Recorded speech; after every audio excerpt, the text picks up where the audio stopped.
Bismillahirrahmanirrahim. Assalamualaikum warahmatullahi wabarakatuh. Waalaikumsalam.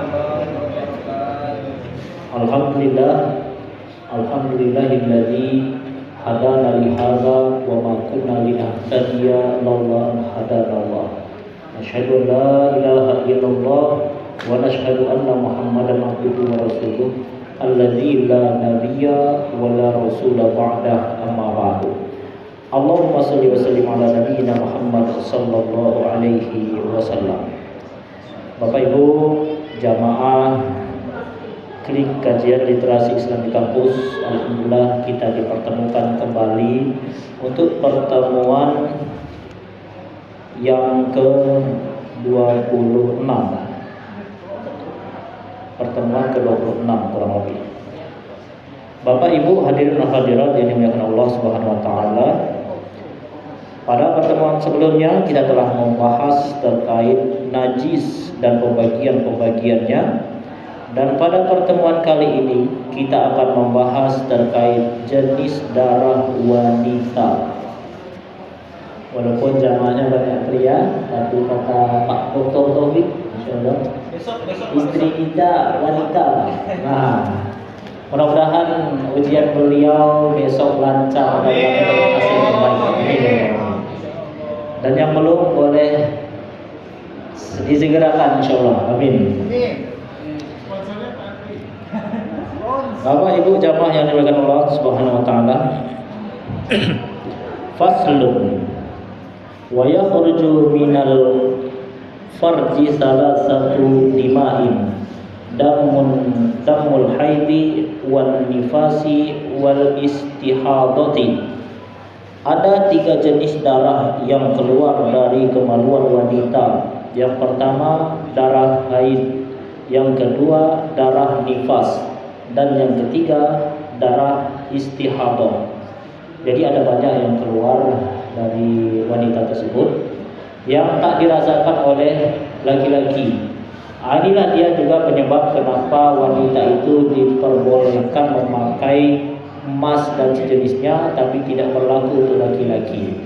Karena dia memang ada siklusnya tiap bulan, ya. Normalnya itu akan rutin mengeluarkan darah yang kotor dan sejenisnya, tapi tidak berlaku untuk laki-laki. Sampai di sini masih nyambung Bapak Ibu? Aman, materi kali ini sangat lancar. Tidak ada pertanyaan ini, tidak ada yang merasa Baik.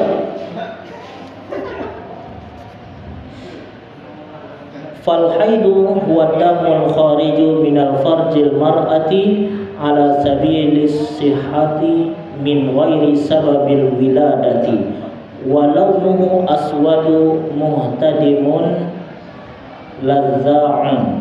Haid adalah darah yang keluar dari kemaluan wanita dalam kondisi sehat, bukan karena sebab melahirkan. Warnanya cenderung hitam, terasa panas saat keluar, dan menyengat atau nyeri, yakni bau anyir kuat, dan kadang menimbulkan rasa sakit di rahim atau perut. Jadi bisa dipastikan tak ada kita yang merasakannya. Zaman sekarang juga online, ya. Jadi seperti itulah gambarannya. Mungkin bisa ditanya di rumah masing-masing. Ya, masuk. Aman? Ya. Bapak Ibu hadirin wal hadirat yang dimuliakan Allah Subhanahu wa taala. Terkadang yang keluar ini juga bukan dalam bentuk darah. Kadang ada dalam bentuk warna yang berbeda, entah kecoklatan, entah kekuningan. Tapi dia keluar bersama dengan darah haid. Apakah itu termasuk dengan haid juga atau berbeda? Maka kondisinya disamakan dengan haid walaupun dia bukan darah. Nah, itu ya. Kenapa? Karena beriringan keluarnya dengan darah haid tersebut. Wan nifas huwa damul khariju aqibal wiladati. Nifas adalah darah yang keluar setelah proses melahirkan. Nah, ini khusus yang sudah menikah. Jadi Bapak Ibu hadirin hadirat yang dimuliakan Allah Subhanahu wa taala, setelah seorang wanita itu melahirkan atau wiladah maupun yang sukses ataupun belum, kadang dia tetap keluar, tak keguguran dan lain sebagainya, maka darah itu tetap mengalir disebabkan wiladah atau adanya kelahiran dari calon bayi seorang ibu tadi. Dan yang ketiga, wal istihadatu huwa damul khariju fi ghairi ayyamil haidi wan nifasi. Sedangkan istihadah adalah darah yang keluar di luar masa haid dan nifas. Nah, itu ya. Jadi ada 3 jenis. Kita ulang kembali. Haid adalah darah yang keluar dari orang wanita dalam kondisi sehat, bukan karena sebab melahirkan. Kemudian yang kedua, nifas adalah darah yang keluar setelah proses melahirkan. Dan istihadah adalah darah yang keluar di luar masa haid dan nifas. Jadi Bapak Ibu, ada juga darah itu yang keluar bukan pada siklusnya, bukan pada momen tertentu, entah itu melahirkan dan seterusnya ataupun haid. Itulah dia yang dikenal dengan istihadah. Haid pun itu ada periodenya, minimal sekian hari, maksimal sekian hari. Lewat dari itu masih keluar, maka seorang wanita tetap harus sholat. Bukan berarti dia menganggap dirinya masih belum suci, tidak. Sebab ada orang-orang itu yang berbeda siklusnya, berbeda dari yang biasa atau abnormal ya. Sekarang kita masuk ke durasi haid, nifas dan kehamilan. Wa aqallul haidi yaumun wa lailatun wa aktsaruhu 15 yauman wa ghalibuhu situn au sab'un. Masa haid paling singkat adalah sehari semalam, 24 jam. Sama ya, jam. Maksud sama dulu. Jadi masa haid itu 24 jam minimal. Dan paling lama adalah 15 hari. 15 hari. 24 kali 15. Dan umumnya berlangsung selama 6 atau 7 hari, kira-kira semingguan, itu umumnya. Cuman kan ada orang yang singkat, kurang dari itu, entah 2 hari atau mungkin 15 hari, itu termasuk juga dalam durasi dari haid tersebut. Lah bagaimana kalau seandainya lewat dari 15 hari, misalkan 16 hari, 17 hari, maka di hari ke-16 itulah dia yang dikenal dengan istihadah. Kenapa? Karena periode haidnya sudah lewat. Kalau dianggap itu haid terus, maka dia tak sholat terus. Nah itu ya. Nah, ini bonus ini. Nah, bukan ya. Tapi dia tetap sholat, tapi perlakuannya berbeda. Tidak perlu mandi wajib lagi. Nah itu ya.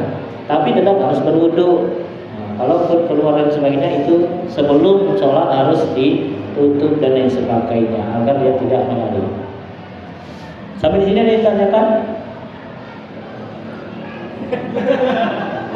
Saya belum. Tidak berani bertanya, takut nanti ngaku-ngaku. Baik. Itu terkait masa dari haid. Wa aqallun nifasi lahzatun wa aktsaruhu sittuna yauman wa ghalibuhu arba'una yauman. Masa nifas paling singkat adalah sesaat. Sesaat ini durasinya sangat singkat, entah itu keluar hanya setetes, itu juga sudah dianggap masa nifas, walaupun cuma 1 tetes, enggak sampai 1 hari, tetap juga dia dikatakan sebagai nifas. Paling lama adalah 60 hari, kurang lebih 2 bulan, itu paling lama. Dan umumnya berlangsung selama 40 hari. Nah ini umumnya dari orang-orang yang sudah melahirkan dan masih keluar darah. Nah itulah dia yang dikatakan dengan nifas, bukan haid ya. Jadi selama itu dia tak sholat gitu ya, free. Kemudian Wa aqallu at-tuhri bainal haidaini 15 yauman wala hadda li aktsarihi.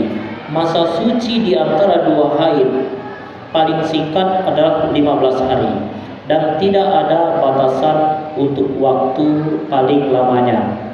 Nah, ini durasi sucinya Bapak Ibu ya. Masa suci di antara dua haid yang sekarang dengan haid yang selanjutnya itu kan ada durasinya juga. Kurang lebih itu selama 15 hari. Adapun lewat dari itu tak masalah karena tidak ada batasan untuk waktu paling lamanya. Apalagi kalau Bapak Ibu pergi haji, pergi umroh ya, di mana dalam beberapa pendapat diperbolehkan untuk meminum obat khusus penahan haid. Karena nanggung juga nanti pergi umroh ternyata haid misalkan kan, ya nggak bisa dia keliling Ka'bah, tawaf, ihram dan sebagainya. Jadi ada yang diperbolehkan dengan syarat ya, memang ada tujuan di sana, bukan gempa, bukan karena ingin mengingkari fitrahnya ya, tapi memang ada tujuan kemaslahatan.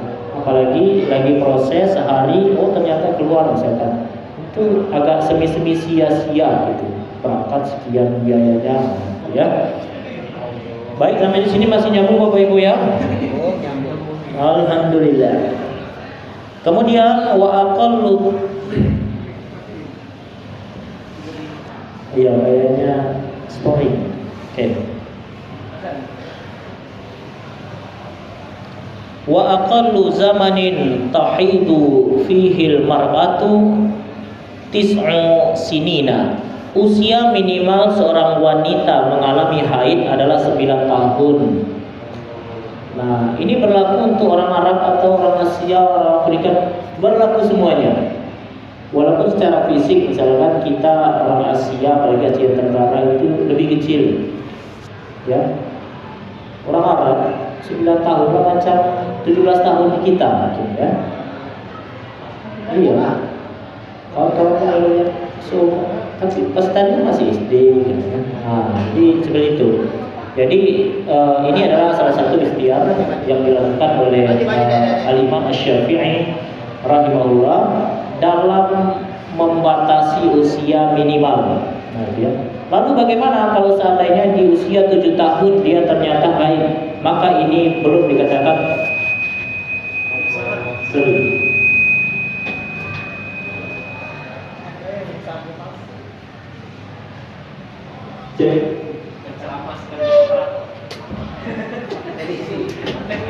Merangkap jabatan. Baik. Kalau seandainya kurang dari 9 tahun, misalkan 8 tahun 10 bulan, ternyata ada yang keluar, maka itu belum dikategorikan sebagai istihadah atau haid. Apalagi anak-anak kadang-kadang dia entah bermain ayun-ayunan, sepeda dan sebagainya, terjatuh dia, tiba-tiba ada yang keluar. Nah, itu lain lagi kondisinya, bukan haid, tapi itu selaput darah dan sejenisnya, tergantung robeknya itu bagaimana ya.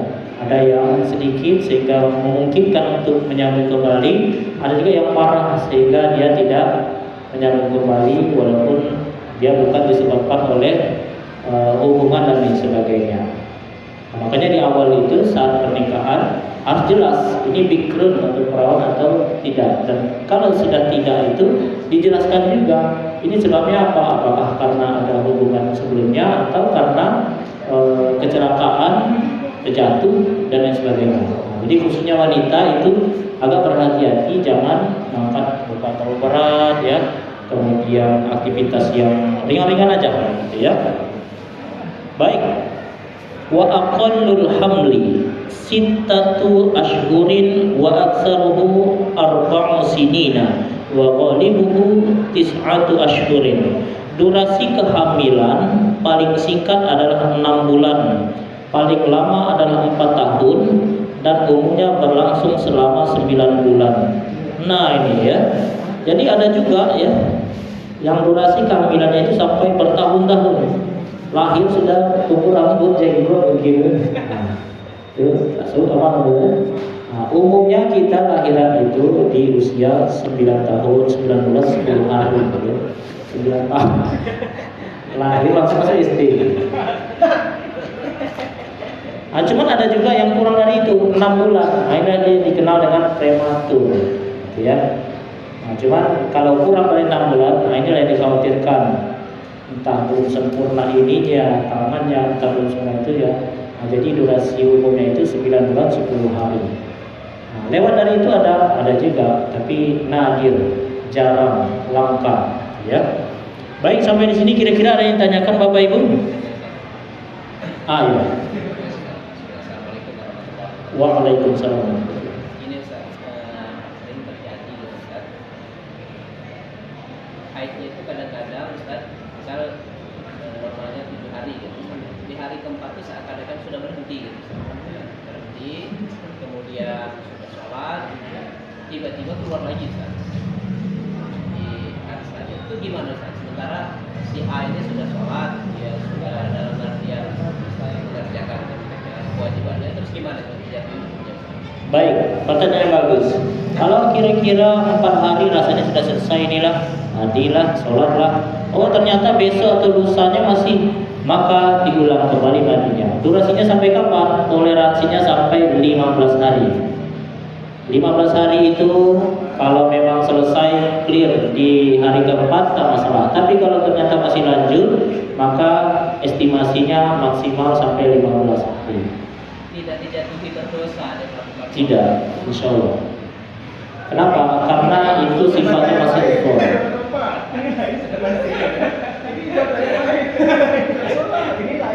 Oh, ini agak berat ini.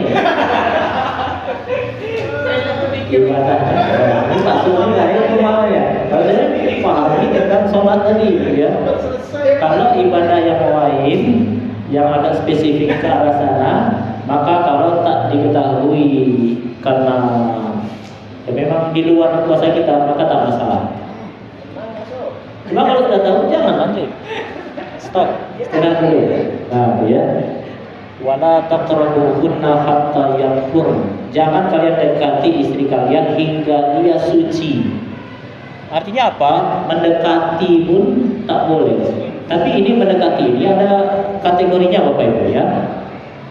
Mendekati ini dalam beberapa pandangan, ada yang diperbolehkan dalam anggota tubuh tertentu, dari pusat sampai lutut itu jangan. Nah, cuman kalau bagian yang lain tak masalah. Ada juga yang mendekati itu batasnya jangan sampai berhubungan. Nah, ya. Tapi pusat sampai lutut tak masalah. Nah, ya. Intinya apa? Yang sangat dilarang itu ketika sampai terjadi instalasi. Nah, ya, terjadi kontak antara dua kelamin, itu yang tak diperbolehkan. Nisa hukum hasil hukum, ya. Terkait dengan larangan wanita sedang haid, apa ada babnya khusus? Ada babnya khusus. Nah, ini minggu depan, besok insya Allah. Larangan bagi wanita haid, orang junub dan orang berhadas. Jadi dari dulu. Kita lihat pada pertemuan selanjutnya insya Allah. Baik Bapak Ibu, ada lagi kira-kira? Cukup? Ya. Sudah mewakili. Baik, kita sudahi dengan lafaz hamdan. Lebih dan kurangnya mohon maaf. Akhirul kalam. Wassalamualaikum warahmatullahi wabarakatuh.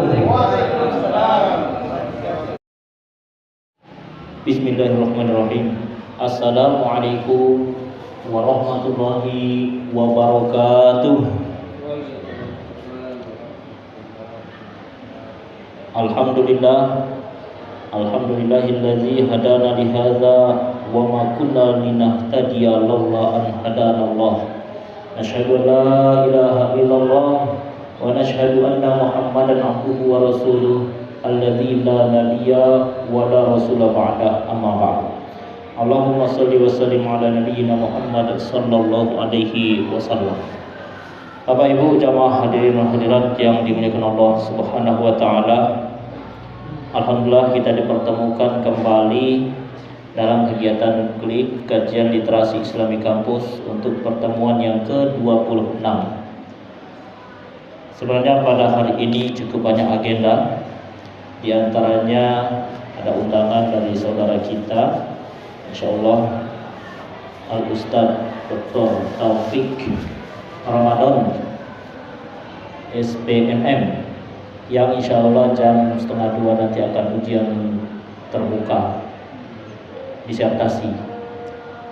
Mudah-mudahan lancar dan sukses. Kemudian yang kedua juga kita insyaallah hari ini adalah hari terakhir untuk upload berkas atau dokumen dari kawan-kawan prodi aquacultur. Kita doakan mudah-mudahan akreditasinya lancar dan mendapatkan hasil yang terbaik. Amin ya rabbal alamin. Dan yang terakhir juga kita mendapatkan musibah atas wafatnya almarhumah orang tua dari saudara kita Pak Kolion, sekaligus juga mertua dari Ibu Ninit Bendahara FKIP atas nama Hajah belum ya, atas nama almarhumah Rohana binti Bahuri. Kita doakan mudah-mudahan almarhumah diterima seluruh amal baiknya, diampuni dosa-dosanya, dimasukkan ke dalam surganya Allah Subhanahu wa taala. Amin ya rabbal alamin. Ala hadhihi niyyah wa kulli niyatin shalihah. Al-Fatihah. A'udzubillahi minasyaitonir rajim.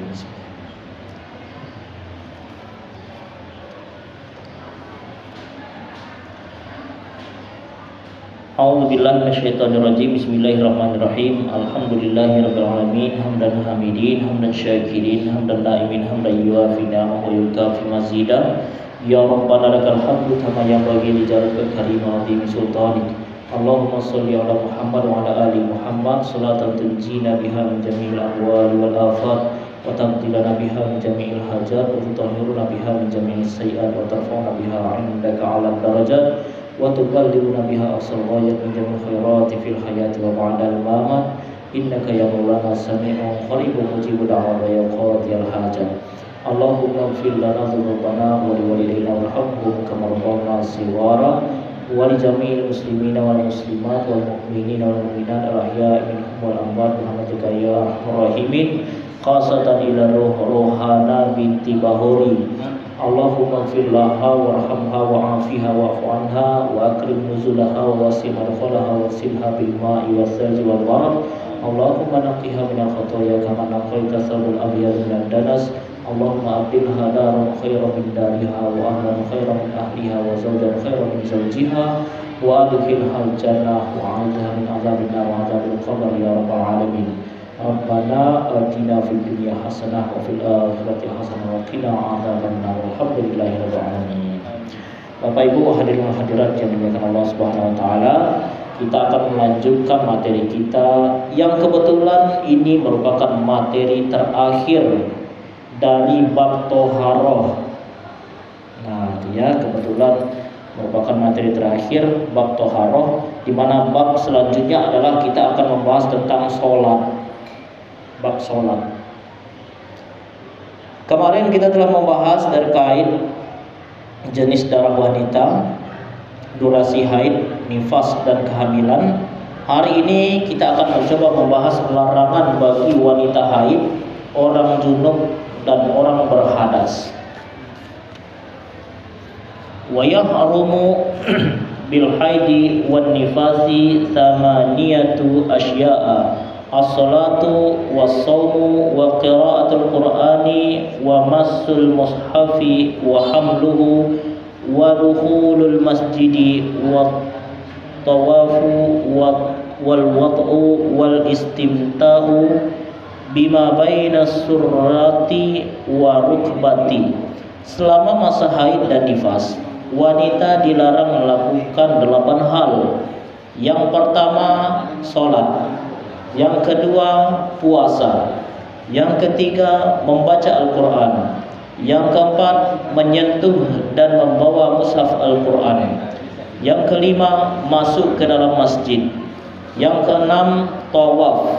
Yang ketujuh, berhubungan suami istri atau al-wad'u. Dan yang kedelapan, bersenang-senang di area antara pusar dan lutut. Nah, itu larangan-larangan bagi wanita saat dia haid nifas. Nah, itu ya. Sampai di sini masih nyambung Bapak Ibu?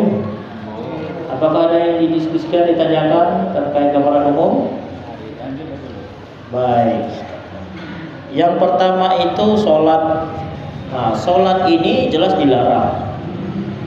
Mau dia sholat sunnah, lebih-lebih sholat wajib, maka seorang wanita yang dalam keadaan berhalangan haid maupun nifas itu dilarang melaksanakannya. Pun begitu juga dengan puasa. Namun bedanya, kalau sholat ketika dia ditinggalkan tak perlu diqodho, tak perlu diganti di hari ketika dia sudah suci. Lain halnya dengan puasa, wabil khusus puasa Ramadan, puasa yang wajib. Maka puasa perlu diganti apabila dalam satu bulan tersebut ada yang tertinggal, entah karena sakit dan lain sebagainya, termasuklah di sini ketika haid. Kenapa demikian? Karena ulama memandang kalau seandainya sholat juga perlu diqodho, sholat juga perlu diganti, maka akan memunculkan masyaqqah atau tingkat kesulitan yang lebih tinggi dibandingkan kalau mengganti atau mengqodho puasa. Karena satu hari saja itu bisa 5 kali ya, kita harus mengganti. Apalagi kalau seandainya dia 7 hari. Nah, pada umumnya kan 6 sampai 7 hari. Tapi lain halnya dengan puasa. Puasa ini hanya 1 kali dalam setahun. 1 kalinya itu ya 30 hari ya, kurang lebih sebulan ya. Jadi waktu penggantiannya pun bisa banyak ya. Bisa bulan depan, bulan depannya lagi gitu ya. Yang penting ketika dia sudah memungkinkan. Kalau sholat tidak. Pun begitu juga, orang tersebut juga dilarang untuk membaca Al-Qur'anul Karim. Membaca di sini ulama membagi pada 2 kondisi. Ada yang membaca normal seperti kita membaca seperti ini ya.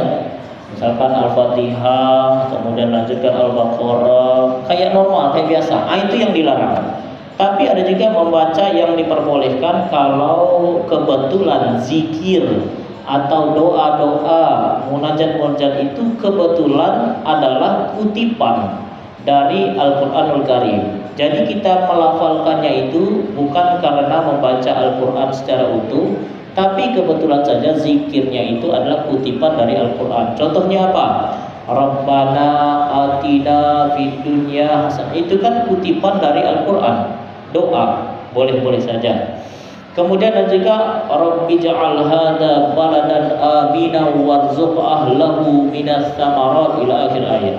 Ya Allah, jadikanlah negara ini negara yang aman ya. Berkahilah, kasihlah rezeki dia dalam bentuk buah-buahan dan lain sebagainya. Itu kan doa juga dan kebetulan dia dari Al-Qur'anul Karim. Nah, hal-hal yang seperti itu diperbolehkan. Nah, cuma kalau dalam keadaan haid nifas dengan niat memang betul-betul membaca Al-Qur'an, nah itu yang dilarang. Sampai sini jelas Bapak Ibu? Ada yang ditanyakan kira-kira? Ya. Waalaikumsalam.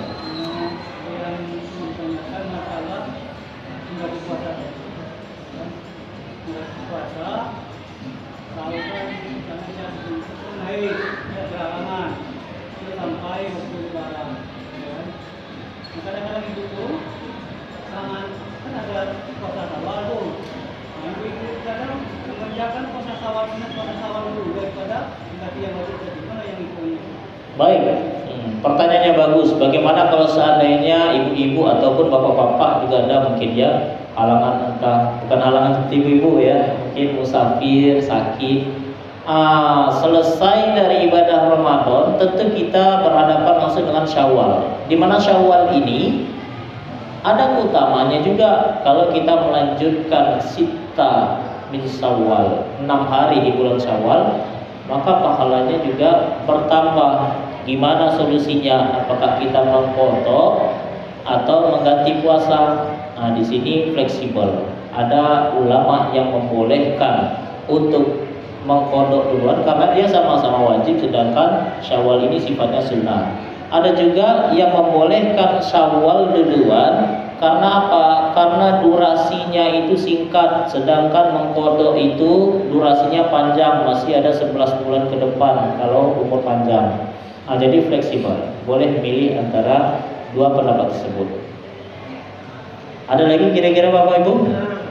Ya, masalah puasa. Iya. Saya pernah mendengar ini, bahkan Somad ini Abdul Somad menerangkan di dalam ceramahnya, bisa mengqadha sekaligus Syawal apabila kita meniatkan qadha, jadi dapat Syawal sekaligus katanya. Nah, cuma saya menentukan dalilnya apa dan kemudian ini menurut saya bagaimana, apakah membolehkan begitu sehingga dalam, apalagi kalau dilaksanakan di hari Senin katanya. Jadi ada 3 yang kita peroleh. Pertama, pahala kita qadha, kemudian pahala kita puasa Syawalnya, dan ketiga pahala puasa Seninnya. Jadi saya masih bertanya-tanya ke pernyataan itu. Menurut dalil yang Ustaz temui, benar adanya tidak. Baik, pertanyaannya bagus juga. Konfirmasi sebenarnya. Memang hal tersebut ada juga dalil atau rujukan yang bisa digunakan, di mana kalau seandainya kita menunaikan yang wajib di hari tersebut, kebetulan bersamaan dengan ada momentum puasa sunnah, maka puasa sunnah otomatis juga tertunaikan. Nah, itu memang ada dalil rujukannya. Nah, jadi itu salah satu siasat dalam tanda kutip kalau memang kita ingin dapat bonus tambahan tanpa berlintak-lintak, bercapek-capek gitu, kayak itu. Nah, cuma jangan diniatkan yang Syawalnya. Karena apa? Syawalnya sifatnya sunnah, sedangkan qadha wajib. Sunnah tak bisa memberi syafaat untuk yang wajib. Nah, kira-kira seperti itu. Nah, kemudian juga itu juga bisa dikumpulkan dalam bentuk yang lebih banyak lagi, mungkin ayyamul bid, ya. Kemudian hari Senin Kamis dan lain sebagainya. Bisa seperti itu juga. Baik, ada lagi Bapak Ibu? Nah,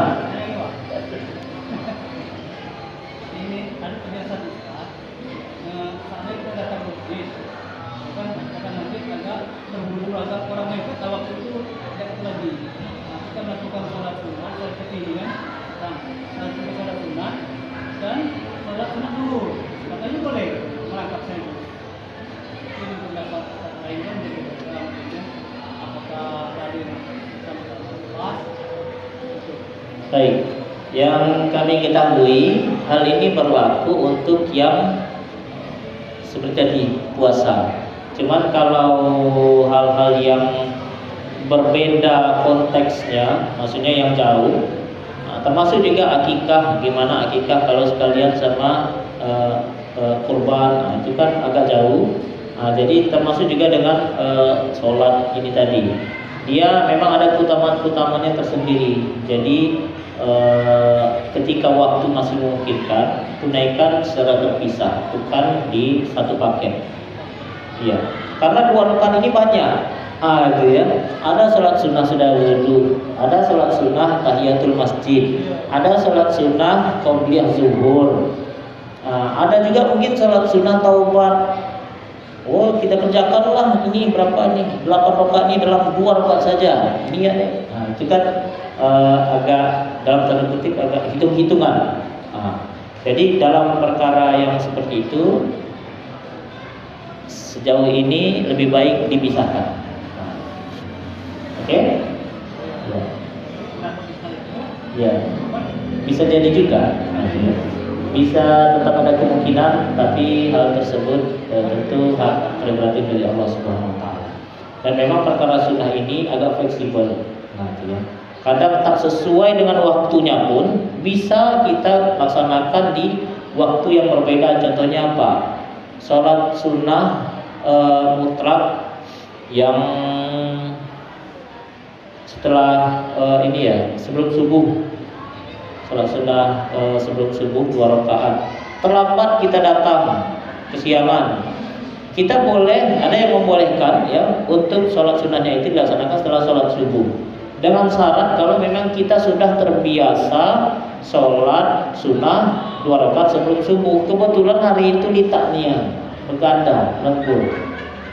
Dengan syarat seperti itu. Cuma kalau kita baru sekali itulah sholat sunnahnya, tak boleh dilaksanakan seperti itu. Jadi syarat ketentuan berlaku untuk hal-hal yang seperti itu. Oke, Pak Sidik ada kira-kira? Ada. Ini seputaran haid. Jadi Allah telah menciptakan makhluknya ada laki-laki, ada perempuan. Kemudian mungkin ya saya ingin penjelasan ini dari Ustaz, dalilnya dan lain sebagainya.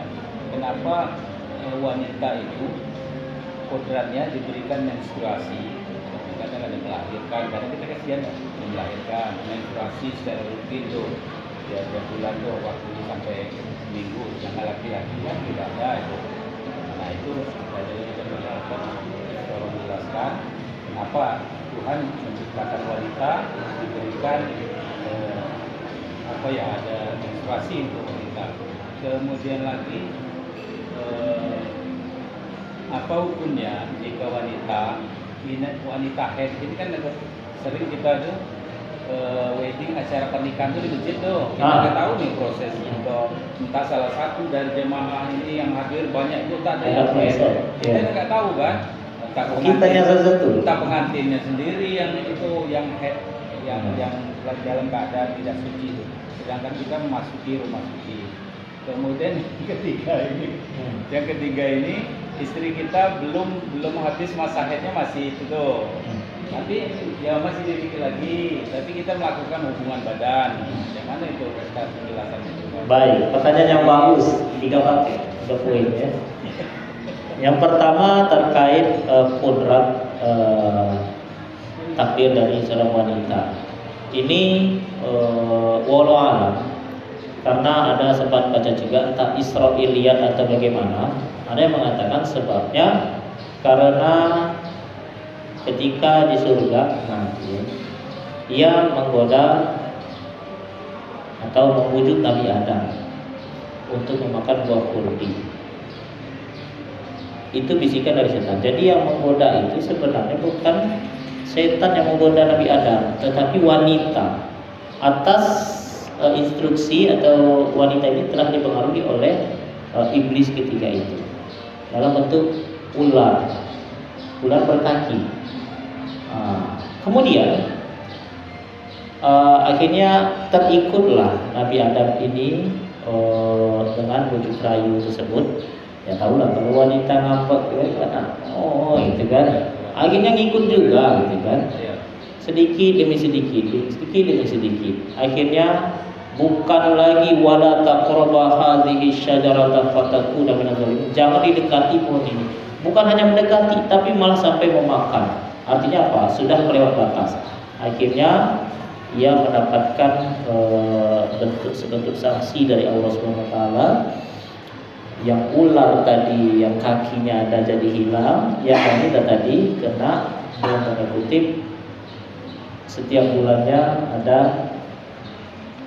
darah yang harus kayak gitu. Cuman itu masih perlu diteliti kembali, gitu ya. Karena kadang riwayat-riwayat yang agak unik seperti itu Israiliyat. Israiliyat ini apa? Israiliyat ini kisah-kisah yang dipopulerkan oleh orang-orang Bani Israel. Kan mereka lebih dulu dari Islam, gitu ya. Jadi kadang-kadang banyak kisah-kisah yang mungkin diadaptasi entah dari mana, gitu ya. Yang pastinya itulah takdir dari Allah Subhanahu Wa Taala dan memang kodratnya itu berbeda dengan laki-laki. Sifatnya tauqifi, sudah dari sananya. Kira-kira seperti itu untuk poin yang pertama. Kemudian yang kedua terkait wanita yang masuk ke dalam masjid. Nah, di sini memang kita mengetahui masuk ke dalam masjid itu dilarang, diharamkan. bagi orang yang berhalangan. Kenapa kok sampai seperti itu? Karena zaman dulu itu belum secanggih zaman sekarang. Zaman dulu tak ada mungkin dalam tanda kutip penutup dan sebagainya, sehingga ketika lewat itu dikhawatirkan menetes ke lantai masjid, najis dan jenisnya. Itulah yang membuat ya dilarang zaman dulu, sebabnya kurang lebih seperti itu. Tapi zaman sekarang kan sudah semakin canggih, ada yang bisa ditahan, ya, penahannya ada, sehingga tak begitu khawatir dia berceceran di sana sini, sehingga ada ulama yang membolehkan untuk masuk masjid dengan syarat bukan berdiam di sana kayak iktikaf, tapi hanya sekedar lewat atau mengambil barang yang jatuh, atau mungkin dalam bentuk yang lainnya yang bukan lama di masjid. Nah, itu ya. Nah, ada juga yang membolehkan kalau memang dalam keadaan darurat. Termasuklah ada yang membolehkan menggunakan pembalut atau penyumpal dan sebagainya kalau seandainya lagi tawaf. Tawaf itu kan harus suci. Gimana kalau wanita? Oh, dari awal dia suci, tiba-tiba pas di tawaf, ya Allah, ternyata nampak gitu. Ada yang membolehkan karena takut ketinggalan jamaah kloter, karena takut lari ke sana jauh sekali. Akhirnya diperbolehkan, ada yang tutup aja, yang penting jangan sampai keluar. Insya Allah makfuan dulu, kira-kira seperti itu. Dan ada yang lebih ideal juga, sebelum berangkat minum obat yang bisa menahan haid. Itu salah satu rukhsah atau perbedaan perlakuan bagi wanita yang haid. Banyak fleksibelnya. Dan yang terakhir terkait kondisi seorang wanita yang masa haid, ya, belum bersih. Durasi wanita itu kan haid minimal 1 hari, maksimal 15 hari. Oh, ternyata 4 hari dia rasa-rasanya sudah bersih. Oh, ternyata ketika terjadi hubungan dan sebagainya masih ada fleks dan sebagainya. Suami. Itu. Kalau tapi tahu atau tidak? Kalau tahu maka tak boleh. Cuma kalau tak tahu tak masalah. Cuman kalau seandainya ini terlepas dari ada hubungan dan sebagainya, kalau seandainya 4 hari sudah dirasa bersih, tiba-tiba sudah mandi dan lain sebagainya, sudah sholat, tiba-tiba di sholat berikutnya buang air kecil dan sebagainya, oh ketahuan ternyata masih ada, apakah mandi wajib lagi atau tidak? Maka harus mandi wajib lagi sampai kapan? Sampai selesai 15 hari tersebut. Oh, ternyata sudah 15 hari, hari ke-16 masih keluar juga, maka mandi wajib tidak berlaku lagi. Itu namanya darah istihadah, darah penyakit. Cukup berwudu saja. Totalnya 1 sampai 15 hari, kurang lebih 2 mingguan, ya. Lewat dari itu tak perlu diulang lagi mandi wajib, walaupun dia masih keluar darah, karena itu darah penyakit. Tapi kalau rentangnya masih dalam ini, mau 3 kali pun harus dilaksanakan mandi wajib tersebut selagi masih dalam periode 15 hari tersebut. Cuma kalau betul-betul yakin di hari keempat atau kedua sudah bersih, yakin sampai 15 ke depan tak ada masalah, tak usah diulang lagi mandi wajibnya. Makanya terkait komunikasi atau romantisme tua dan sebagainya, itu masih diperbolehkan dengan syarat jangan di bagian antara lutut dan pusat. Maksudnya kalau mau yang bagian itu masalah aja ya, cuman jangan harus itu, apalagi sampai terjadi hubungan. Kenapa? Wala taqrabuhunna hatta yathurn. Jangan kalian dekati wanita itu atau istri kalian itu hingga ia suci. Artinya apa? Tak boleh terjadi kontak yang lebih dalam, gitu ya. Sebelum apa? Sebelum dia kembali ke dalam kesuciannya. Kalau sudah bisa. Oke? Jadi yang untuk ini tadi kan, yang untuk wanita yang dalam keadaan haid, masjid, ini mengikuti prosesi akad boleh. Ya. Asal pakai penahan sama obat tadi. Kalau seandainya ya sifatnya darurat, dia yakin bisa dengan Karena ada jenis-jenisnya aja. Bisa sangat kuat dia menahan dan lain sebagainya, kalaupun banjir dan sebagainya, maka mungkin kita bisa memilih pendapat yang kedua, diperbolehkan. Tapi ada juga yang lebih ketat lagi, bahwasanya walaupun dia pakai itu tetap tidak diperbolehkan kalau berlama-lama. Karena apa? Karena ini sifatnya ta'abbudi. Ta'abbudi itu ngikut gitu. Walaupun kita punya alat canggih dan sebagainya, termasuk kayak daging babi, daging anjing, ya. Mungkin ada teknologi secanggih apa bisa membuat dia betul-betul bersih dagingnya, tapi tetap tidak membuat dia menjadi halal karena apa? Sifatnya ta'abbudi. Itu dibilang haram, kita ngikut haram. Kayak gitu kira-kira. Tapi kalau sifatnya seperti tadi, mungkin kita bisa pilih pendapat yang lebih fleksibel tadi, tapi tak begitu banyak digunakan. Termasuk kalau cuma religi dan sebagainya, tak mungkin juga kita di pinggir aja, ya. Jangan disejadah, jadi ini, gitu kan. Oke?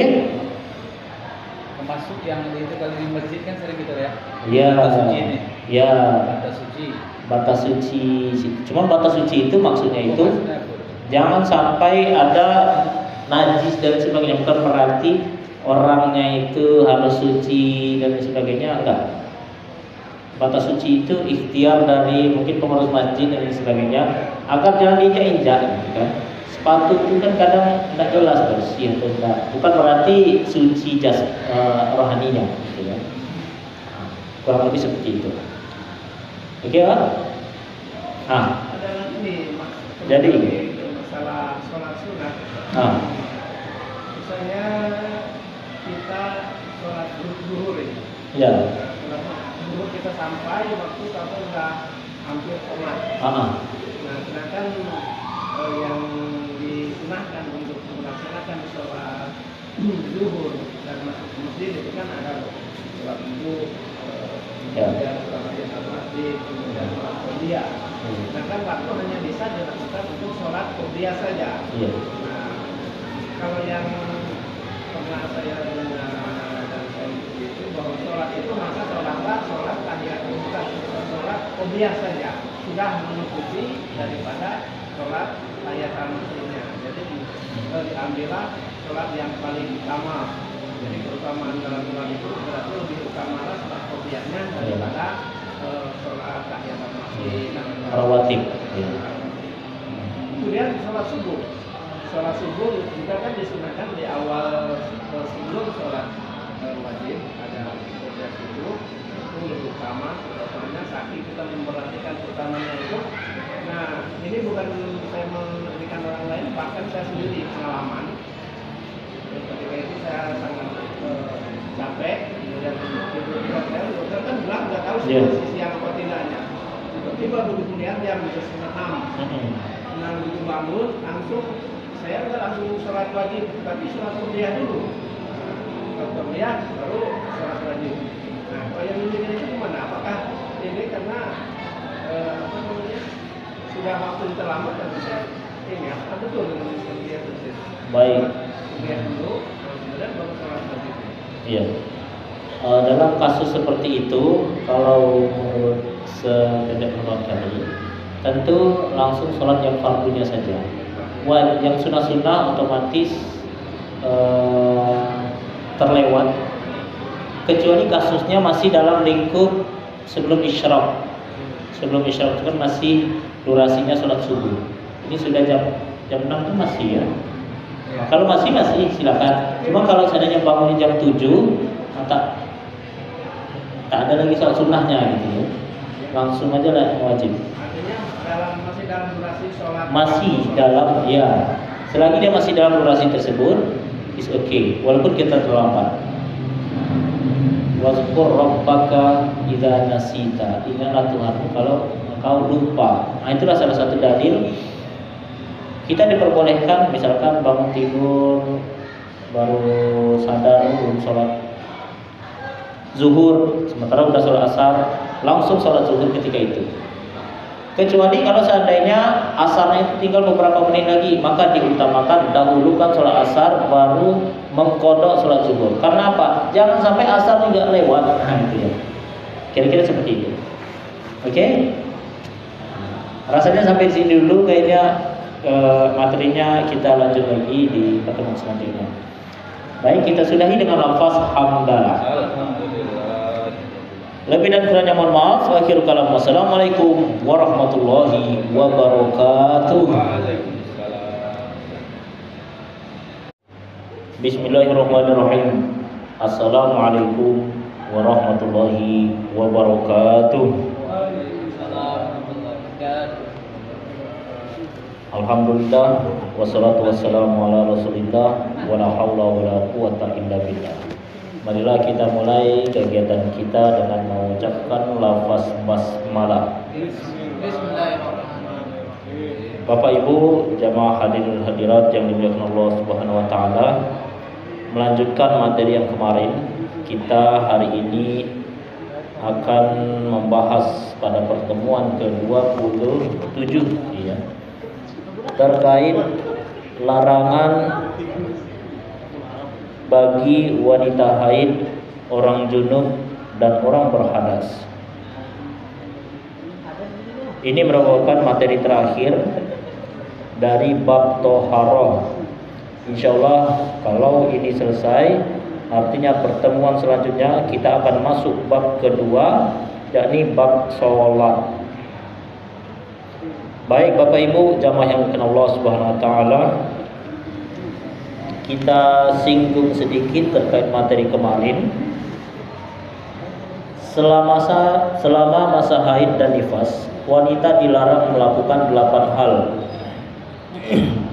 Yang pertama sholat, yang kedua puasa, yang ketiga membaca Al-Quran, yang keempat menyentuh dan membawa mushaf Al-Quran, yang kelima masuk ke dalam masjid, yang keenam tawaf, yang ketujuh berhubungan suami istri, dan yang kedelapan bersenang-senang di area antara pusar dan lutut. Kemarin kita telah membahas yang pertama sholat dan puasa ya.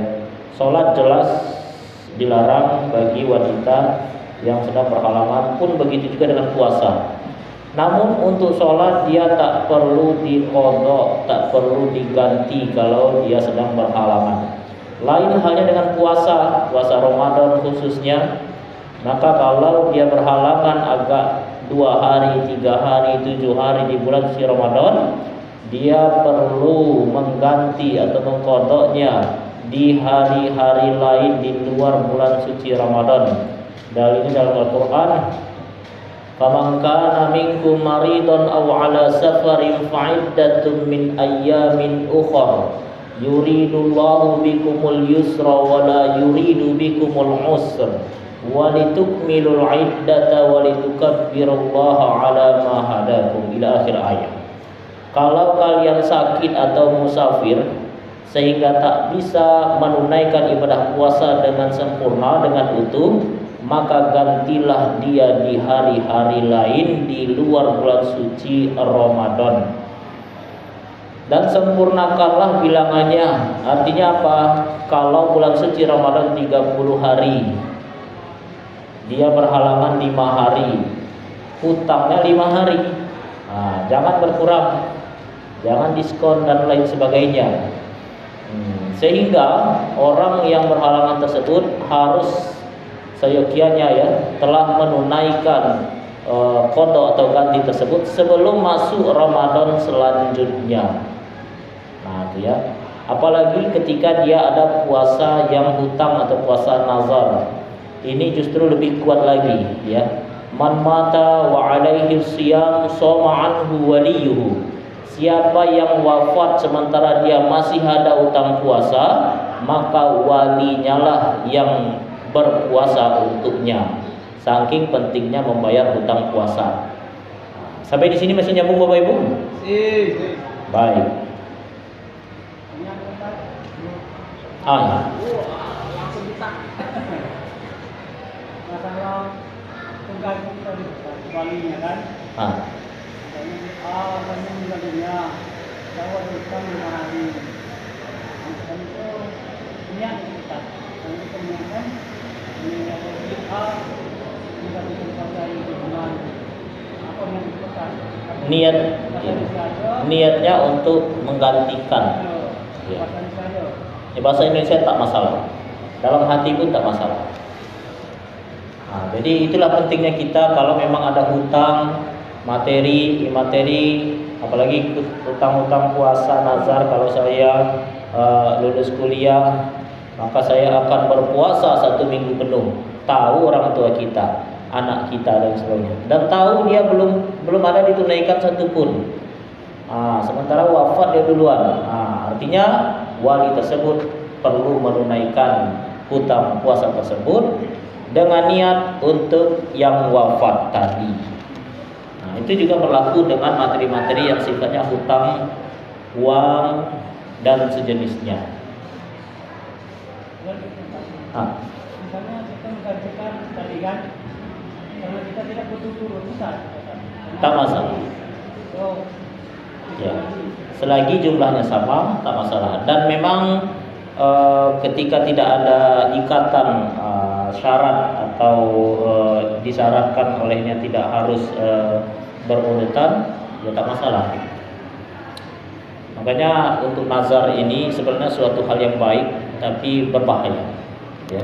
Makanya nazar itu jangan yang aneh-aneh. Loncat dari gedung misalkan. Itu kan nyawa taruhannya. Wajib dibayar nazar. Nazar itu wajib dibayar, ditunaikan. Kalau tidak kabur, masih tetap wajib lagi tak? Kalau tidak terkabul. Tidak, itu berlaku kalau sudah. Kalau dia kan nazar ini kan ada sebab akibat. Kalau tidak terkabul, tak wajib. Karena kita biasanya nazar itu bersyarat. Kalau saya lulus, saya akan puasa. Nah, ternyata tidak lulus, berarti hangus, tidak ada puasa. Ya, secara umum seperti itu, tapi ini kaitannya pamrih dalam konteks ibadah. Pamrih dalam konteks ibadah bagus, dan memang ada aturan atau kaidahnya. Hanya saja SKB, syarat ketentuan berlaku. Jangan sampai memunculkan rasa yang sulit untuk menunaikannya. Justru malah jadi makruh nanti. Yang tak mungkin kita lakukan, kita buat jadi hutang. Itu kan mempersulit diri sendiri nanti. Oke? Ada lagi, Zat? Ya. Menggantikan puasa orang yang meninggal, itu yang paling berhak atau yang paling berkewajiban untuk menggantikan itu siapa? Orang yang paling dekat nasab atau yang mahramnya terdekat. Misalnya yang meninggal istri, suaminya, kemudian anak-anaknya, anak satu, dua. Ya. Selagi dia sebagai ahli waris, maka dia statusnya sama. Cuman kan kadang informasi tersebut dapatnya itu biasanya dari orang yang paling dekat. Suami berarti istri biasanya yang lebih tahu. Oke. Misalnya soal puasa Ramadan misalnya, itu kan kalau puasa Ramadan kita tahu. Tahu. Di hari berapa anak-anaknya mungkin tahu. Ya, bisa juga dibagi. 5 hari puasa ayah ini tak ditunaikan. Anak ada 5. Ini puasa sehari, ini puasa sehari. Enggak mesti dia sendiri kayak gitu. Yang penting tertunaikan. Kurang lebih seperti itu. Wallahu a'lam. Jumlahnya sama. Baik. Bapak Ibu jamaah yang dimuliakan Allah Subhanahu wa taala. Kemudian yang ketiga adalah membaca Al-Qur'an. Al-Qur'an itu tak boleh dibaca kalau dalam keadaan haid nifas. Nah, itu ya. Kecuali kalau seandainya kebetulan zikir atau doa itu ada dikutip dari Al-Qur'an. Itu tak masalah. Rabbana atina fid dunya hasanah wa fil akhirati hasanah wa qina adzabannar. Itu doa harian, tapi sebenarnya dia ada dalam Al-Qur'an. Itu tak masalah. Tapi kalau niat duduk baca Al-Qur'an dari awal sampai akhir, itu tak boleh. Baik. Ya, itu ada persepsinya. Tidak, maksudnya ada selama itu ada terjemah itu boleh. Selain tidak ada terjemah, walaupun orang haid, walaupun orang itu ada pendapat. Ya, memang dalam hal ini pendapatnya berbeda-beda. Tapi secara umum terkait Al-Quran ini yang masyhur atau yang banyak digunakan ketika dia tidak utuh dibaca. Tidak utuh dibaca. artinya kutipan, potongan-potongan itu tidak masalah. Tapi kalau seandainya utuh satu ayat full, memang kan berbeda antara zikir atau membaca doa dan lain sebagainya dengan murni kita membaca Al-Quran. Ketika murni membaca Al-Quran harus atau dipersyaratkan untuk suci terlebih dahulu. Bahkan menyentuhnya pun tak boleh. La yamassuhu illal mutahharun. Tak boleh menyentuhnya kecuali orang yang telah bersuci atau suci. Bahkan bukan hanya sebatas haid, orang yang tidak haid pun normal ya, tapi belum berwudu, sebaiknya berwudu dulu, diutamakan. Saking kita perlu menjaga marwah atau menghormati dari kitab suci Al-Quran tersebut. Kecuali kalau seandainya yang disentuh itu adalah HP misalnya, itu lain lagi, bukan fisiknya. Karena HP ini adalah citra dari cahaya layar. Oke? Begitu ya. Walaupun full dalam Al-Quran. Kalau ini masalah yang sentuh menyentuh tadi. Iya. Kita baca gitu orang bagian haid. Mungkin ada full di HP itu boleh.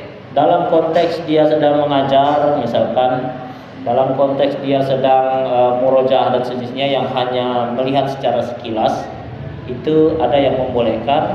Kalau seandainya dia tidak menyentuh secara langsung. Kalaupun dia langsung, dia pakai entah jilbab, entah mukena yang memungkinkan untuk adanya jarak antara kulit dengan kulit tubuh kita dengan kulit dari mushaf Al-Quran. Ada penghalang, intinya macam itu. Apalagi ini adalah seorang guru ngaji misalkan. Guru ngaji mau tak mau, misalkan ibu itu ya, misalkan ya, mau tak mau dia harus mengajarkan, kalau tidak anak-anaknya akan lari. Hari ini libur, seminggu libur misalkan. Sehingga muncullah sifat kedaruratan di sana. Itu yang diperbolehkan. Tapi kalau niat dari awal ini, itu yang tidak diperbolehkan. Oke? Sebenarnya saya sering ikut, saya sebut aja namanya. Iya. Kesbaha. Itu dia diperbolehkan. Ya, dia ada pandangan juga kalau seandainya Al-Quran itu sekian persen dalam halamannya itu ada terjemahnya. Jadi tak utuh Al-Quran dari Arabnya. Itu juga ada yang membolehkan. Jadi Al-Quran ini ada versi-versi yang bisa kita mencatat di tepinya. Ada versi yang ada terjemahannya. Ada versi yang tafsirnya. Tafsir lebih panjang daripada terjemah. Terjemah itu juga. Tapi kalau tafsir lebih banyak. Itulah yang diperbolehkan ketika dominan dari halaman itu bukan ayat Al-Quran tapi terjemahannya. Itu yang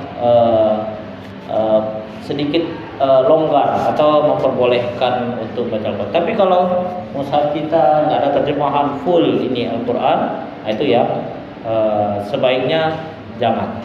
Oke? Ya. Tapi sini memang banyak pendapat-pendapat yang bisa kita gunakan. Jadi ini pendapat secara umumnya saja. Baik. Satu lagi. Ini pengalaman yang saya temui juga. Zaman dahulu Quran itu pada terjemahan dan juga beberapa tafsir. Sering saya temui ibu-ibu yang memang guru ngaji. Kemudian pada saat ujian dia tadi mengaji, dia cuma menyimak saja, dan apabila ada yang salah memang menunjukkan. Ya, itu lebih bagus lagi. Ya, termasuk dalam konteks kita punya hafalan 30 juz. Kalau nggak diulang satu hari, meleset. Nah, jadi mau tak mau dia harus ngulang. Kalau konteksnya murajaah yang memang sudah ada dalam kepala, itu diperbolehkan membaca Al-Quran dalam beberapa pendapat. Karena apa? Kalau tak diulang nanti hilang. Apalagi yang hafalannya tanggung-tanggung dikit, kan? Hafal kepala lupa ekor. Nah, kadang-kadang macam itu. Itulah yang membolehkan dia untuk melafalkan atau membaca Al-Quranul Karim. Oke? Ya. Kemudian masuk ke dalam masjid. Ini juga dilarang bagi wanita yang sedang tidak suci, kecuali hanya sekedar lewat saja, ya, tidak mukim di sana, tidak duduk standby atau iktikaf di sana. Nah, itu yang masih diperbolehkan. Artinya cuma sekilas, karena dikhawatirkan akan jatuhnya atau tercecernya benda-benda najis, apalagi zaman dulu. Nah, itu ya, yang mana belum ada antisipatif dari komponen-komponen yang bisa menahan itu. Sekarang zaman semakin canggih gitu kira-kira. Nah, kemudian tawaf. Nah, tawaf ini juga dilarang. Sedangkan tawaf ini adalah mempersyaratkan dia harus orang yang suci. Nah, itu ya. Jadi wanita yang haid, ya, yang nifas itu tak diperbolehkan tawaf mengelilingi Ka'bah kalau dia belum suci. Cuman ada beberapa pendapat yang tak begitu masyhur, ya, tak begitu kuat, tapi bisa dipakai untuk pegangan sifatnya darurat. Nah, itulah dia yang memperbolehkan. Kalau seandainya kalau tidak ditunaikan tawaf itu, dia akan ketinggalan rombongan, ketinggalan kelompok terbang, kloter, ya. Maka mau tak mau gimana lagi mau balik ke Saudi Arabia misalkan, ya. Nah, sedangkan dia jauh, ya udah nih, maka ada yang membolehkan untuk membersihkan sebersih-bersihnya, ditutup dah keliling tawaf. Nah, masalah dia belum itu, nah itu insya Allah ada rukhsah atau keringanan karena sulitnya untuk menghindari hal tersebut. Makanya diutamakan, diperbolehkan untuk meminum atau mengkonsumsi obat tertentu yang bisa menahan hadirnya siklus haid atau nifas dan lagi, ya. Nifas kan karena wiladah, ya. Khususnya haid untuk tidak keluar di periode tawaf. Kadang kan bisa ditahan agak sebulan, 2 bulan gitu, ya. Jangan terlalu sering, nanti penyakit pula nanti. Oke, sampai sini masih nyambung Bapak Ibu? Alhamdulillah. Kemudian yang ketujuh adalah berhubungan suami istri. Nah, ini tentu sangat dilarang, gitu, ya. Wala taqrabuhunna hatta yathurn, ya. Jangan kalian dekati istri kalian, pasangan kalian hingga dia suci. Artinya apa? Tidak diperbolehkan kita melakukan hal-hal yang biasa kita lakukan saat dia suci, gitu, ya. Nah, jadi ada pembatas di sana. Kecuali dalam hal yang anggota tubuh yang masih bisa dikondisikan. Nah, itulah di poin ke-8. Bersedang-sedang di area antara pusar dan lutut. Artinya apa? Pusar, lutut ini no, ya, tak boleh di bagian itu. Tapi kalau selain itu diperbolehkan, walaupun dia belum suci. Oke, ada 8 poin tadi. Baik, itu untuk yang masa haid dan nifas. Kemudian wa yahrumu 'alal ya.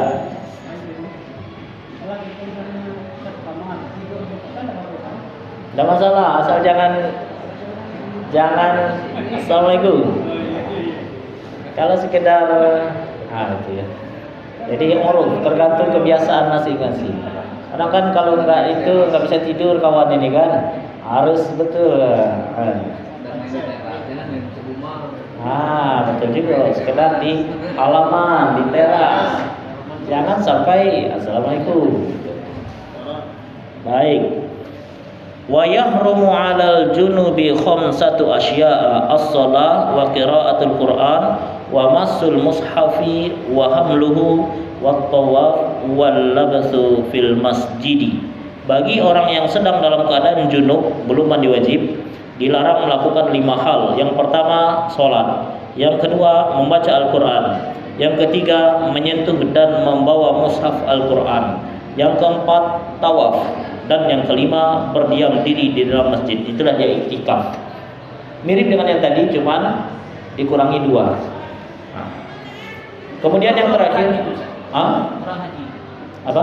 Orang haji tawafnya kan tidak boleh kalau sedang haid. Ya. Tetap lanjut. Boleh. Dia tuh yang tawaf inilah yang mempersyaratkan harus suci.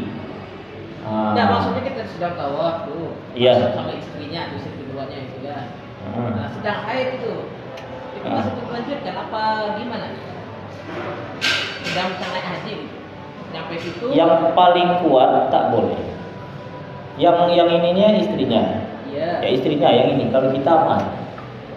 Terus istrinya? Hah? Istrinya tinggal di hotel. Jangan diajak. Kalaupun, kalau sedang berjalan tiba-tiba ada. Kalau sedang berjalan, nah itulah dia tadi, boleh saja kita memilih pendapat yang tak begitu kuat tapi bisa kita gunakan. Udah Bali putuskan dulu, kan baru 7 keliling. Baru yang kedua ternyata rasa-rasa rasa ada yang ngalir dan sebagainya. Akhirnya dia tahu ini memang sedang siklusnya, waktunya, putuskan langsung pergi bersih-bersih dan sebagainya. Selesaikan di sana, ngulang dari awal lagi. Sifatnya darurat. Tapi kalau Pak Henry memang mungkin tinggal di Saudi, jangan pakai yang itu. Ini khusus yang jauh-jauh di Afrika mungkin ya, di Indonesia biaya sana berapa puluhan juta. Mungkin seperti itu. Oke? Ya.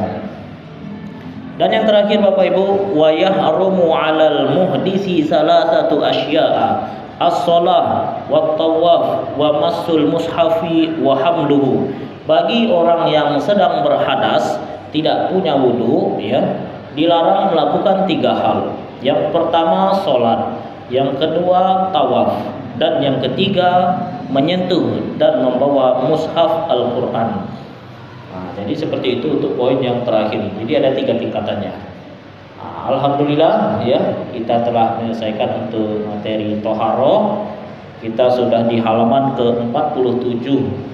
Insyaallah besok kalau tidak halangan kita akan membahas kitab sholat. Sampai di sini ada yang tanyakan Bapak Ibu terkait Toharoh? Kita kan tadi kan belum ngambil air dulu. Ya. Lalu kita azan. Ya. Boleh tidak? Boleh, azan tidak mempersyaratkan kita suci, tapi lebih utama. Ya. Apalagi kalau waktunya sudah masuk. Tapi kalau waktu belum masuk, ambillah wudu dulu. Ya. Sebab kalau tidak azan cepat-cepat nanti udah lewat pula masanya, dikira azan asar nanti kawan. Ya. Baik, Pak. Ini ada satu untuk orang tua yang juga punya anak yang sakit. Saya tadi tidak bisa mandi wajib. Jadi tak pernah dia mandi wajib. Setelah itu dia bagaimana? Tidak tahu, tidak ada yang ngajak, tidak ada yang mau Tuhannya. Sampai orang sekarang sudah pengetahuan saya terus saja tidak bisa mandi wajib. Ada wudhu pun bisa. Iya. Baik. Menambahnya Baik, tentu berdosa. Kalau tidak ada usaha sama sekali, sedangkan dia tahu bisa sebenarnya belajar, tapi dia malas, dia ini, maka tentu dia harus siap menerima konsekuensi berupa ganjaran dosa dari Allah SWT. Tapi kalau seandainya dia sudah ada usaha, apalagi seorang mu'alaf yang baru, dia baru sebatas ini bisanya, itu tak masalah. Fattaqullaha mastata'tum, bertakwalah kepada Allah sesuai dengan kadar kemampuan kalian masing-masing. Ma la yudraku kullu la tatruku kullu. Apa-apa yang tidak bisa diketahui secara utuh, maka jangan pula ditinggalkan secara utuh. Tak mampu mandi wajib, dikit-dikit lah, jangan pula ditinggalkan sama sekali tak mandi wajib. Kira-kira kayak gitu.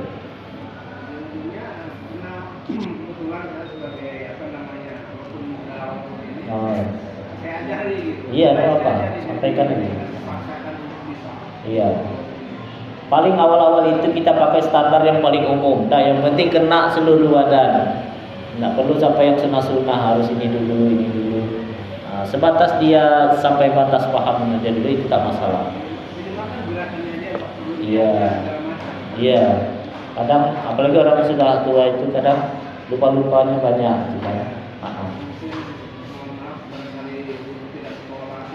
Ya itu juga kadang menjadi alasan ya.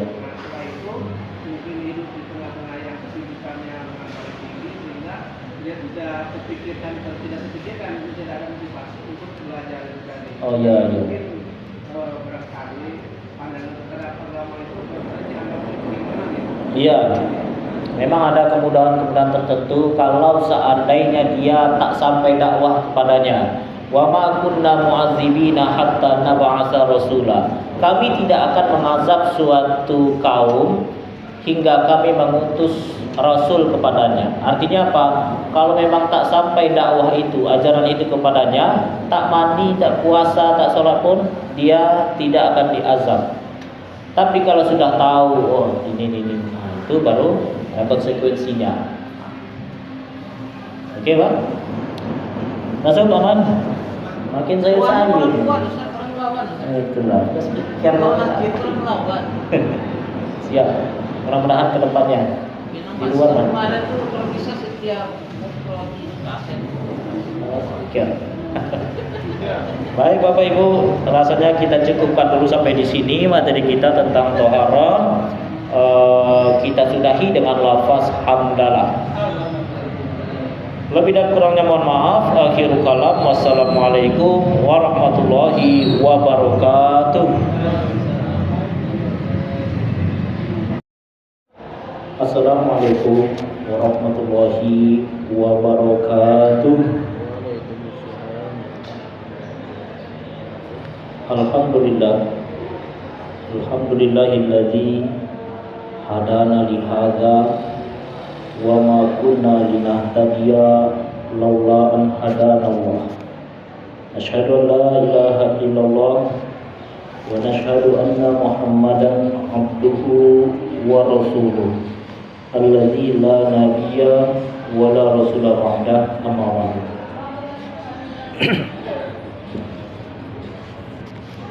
Bapak Ibu jamaah hadirin wal hadirat yang dimuliakan Allah Subhanahu wa taala. Alhamdulillah kita dipertemukan kembali dalam kegiatan Klik Kajian Literasi Islam Kampus untuk pertemuan yang ke-27. Pada kesempatan kali ini kita insya Allah akan membahas materi terkait bab yang kedua dari matan Abu Syuja, yakni bab sholat. Pada bab sholat ini kita akan membahas poin yang pertama terkait waktu sholat. As-sholatu al-mafrudatu khamsun. Sholat yang diwajibkan ada 5. Az-zuhru wa awwalu waqtiha zawalu syamsi wa akhiruhu idza shara zillu kulli syai'in mislahu ba'da zilliz zawali. Yang pertama adalah waktu zuhur. Waktu zuhur ini awalnya adalah saat matahari telah tergelincir ke arah barat atau zawal, dan waktu akhirnya adalah ketika bayangan suatu benda menjadi sama panjang dengan benda itu sendiri, setelah ditambahkan panjang bayangan saat zawal. Jadi Bapak Ibu, untuk waktu zuhur ini adalah gambarnya ketika kita berada di bawah terik matahari, pas di atas kita, ya. Maka di situ sudah bisa dilaksanakan atau sudah bisa melaksanakan sholat zuhur ketika sudah bergeser sedikit ke arah barat. Tapi kalau seandainya dia belum bergeser atau bahkan masih bayangan itu atau matahari posisinya masih di wilayah timur, maka walaupun sudah di atas kepala, dia belum bisa ditunaikan sholat atau waktu zuhur. Kenapa? Karena waktu zawalnya belum hadir atau condong ke arah baratnya belum hadir, sehingga pelaksanaan sholat zuhur, jumatan dan lain sebagainya belum bisa dilaksanakan ketika itu. Nah, kalau seandainya belum mencapai titik tersebut, maka itulah dia masih dalam kategori waktu pelaksanaan sholat sunat duha. Jadi duha itu pelaksananya setelah matahari terbit sampai sebelum matahari tergelincir ke arah barat atau sebelum masuk waktu zuhur. Baik, itu untuk waktu masuknya. Kemudian Bapak Ibu jamaah Allah Subhanahu wa taala, sampai kapan dia itu dilaksanakan? Yaitu ketika bayangan suatu benda menjadi sama panjang dengan benda itu sendiri. Itu ya. Setelah ditambahkan panjang bayangan saat zawal atau miring ke arah barat tadi. Kalau seandainya sudah, artinya dia sudah mulai mendekati waktu sholat selanjutnya, yakni waktu sholat asar. Sampai di sini kira-kira dapat gambaran Bapak Ibu? Mungkin kalau kita di Indonesia itu jam-jam 12-an sampai jam-jam setengah 4-an mungkin, kurang lebih. Tapi ini kalau kita menggunakan metode hisab, ya. Kalau ru'yat itulah dia yang langsung melihat fenomena alam, ya. Itulah tidak yang kita bahas tadi terkait bayangan. Dan dari itulah yang membuat perhitungan perubahan tanggal menjadi bisa beragam antar wilayah, antar daerah. Inilah yang menjadi sebab kenapa beberapa negara khususnya di Indonesia itu menggunakan metode hisab dan ru'yat. Ada beberapa yang hanya menggunakan hisab, tak masalah juga. Ada yang menggunakan metode hisab dan ru'yat, lebih bagus lagi, gitu ya. Biar lebih akurat. Yang penting jangan salah hitung. Itu ya. Bapak Ibu jamaah yang dimuliakan Allah Subhanahu wa taala, itu waktu zuhur. Kemudian yang kedua adalah waktu asar. Wal asru wa awwalu waqtiha az-ziyadatu ala dhillil mithli wa akhiruhu fi ikhtiyari ila dhillil mithlaini wa fi jawazi ila ghurubis syamsi. Waktu awalnya sholat asar adalah saat panjang bayangan benda melebihi panjang benda itu sendiri. Waktu akhirnya kapan? Waktu akhirnya terbagi menjadi dua. Yang pertama adalah waktu ikhtiar atau pilihan utama, yang lebih akurat gitu ya, adalah sampai panjang bayangan menjadi 2 kali lipat panjang benda tersebut. Sedangkan waktu jawaz atau yang masih diperbolehkan atau waktu toleransi pengerjaan sholat asar ya adalah sampai matahari terbenam sempurna. Nah itu ya, jadi ketika kita berdiri 2 kali bayangan itu kira-kira panjangnya dari bayangan aslinya, itu sudah mulai kita akhir dari waktu asar. Dan yang paling mepetnya gitu ya, yang sudah mulai mendekati maghrib. Jadi maghrib itu kan bukan saat matahari telah hilang sempurna, tidak juga gitu ya. Tetapi ada momen transisi ya, dimana itulah dia waktu penghujung dari sholat asar. Kapan itu? Adalah sampai matahari terbenam sempurna. Matahari bulat ya, gelap dia sedikit. Nah, itu masih dalam proses transisi antara siang dan malam. Nah, dalam proses transisi tersebut masih ada toleransi untuk melaksanakan sholat asar. Nah, sholat maghrib belum masuk. Nah, cuman itu sudah mepet sekali gitu ya. Lebih baik di awal waktu itu lebih utama. Ketika kondisi tersebut sudah berubah antara siang dan malam, matahari sudah tidak tampak lagi oleh kita, maka disinilah dalam kalender Hijriah sudah berubah harinya, sudah berubah tanggalnya. Makanya saat kita di hari tasyrik, takbiran Idul Adha, di hari ke-13 itu takbiran terakhir untuk takbiran muqayyad ya atau mu'allaq itu adalah ketika setelah selesai sholat asar. Pas maghrib tidak boleh lagi. Kenapa? Karena itu sudah masuk ke tanggal berikutnya, tanggal 14, bukan hari tasyrik lagi. Walaupun kalau kita di Indonesia mungkin standarnya jam 12 malam lewat, nah itu baru berubah tanggal. Nah, jadi yang kita gunakan standar di sini adalah standar kalender Hijriah, di mana perubahan waktu harinya itu adalah saat maghrib telah masuk. Baik, sampai di sini ada yang didiskusikan Bapak Ibu? Ada yang ditanyakan? Masih nyambung?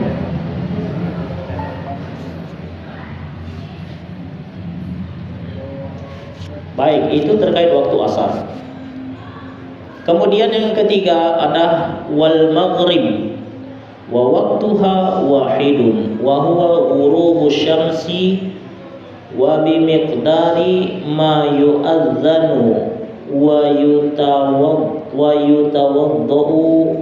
wa yustarul auratu wa yuqimus shalah wa yusalli khamsa rakaat.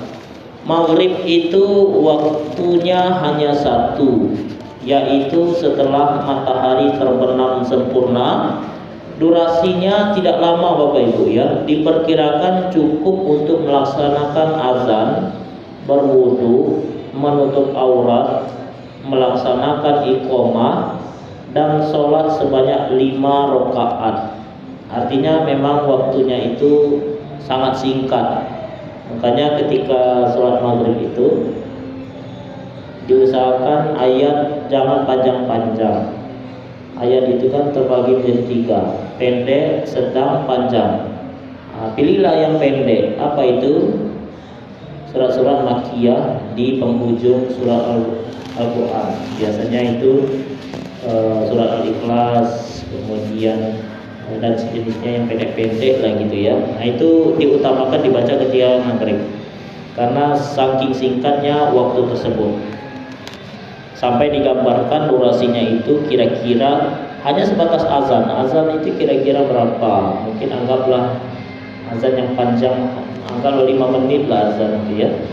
Berwudu anggap 5 menit juga lama pula wudu. Kemudian menutup aurat di sini dalam artian kita mempersiapkan entah sarung kita, entah mukena kita, entah pakaian kita gitu ya. Anggaplah 5 menitan juga mungkin ya, 5 menit sampai 10 menitan. Kemudian melaksanakan iqomah. Iqomah ini enggak sampai 1 menit biasanya. Dan sholat sebanyak 5 rakaat. 5 rakaat ini perkiraan kalau zuhur anggaplah 10, ya anggaplah 15 menit itu udah lama sekali.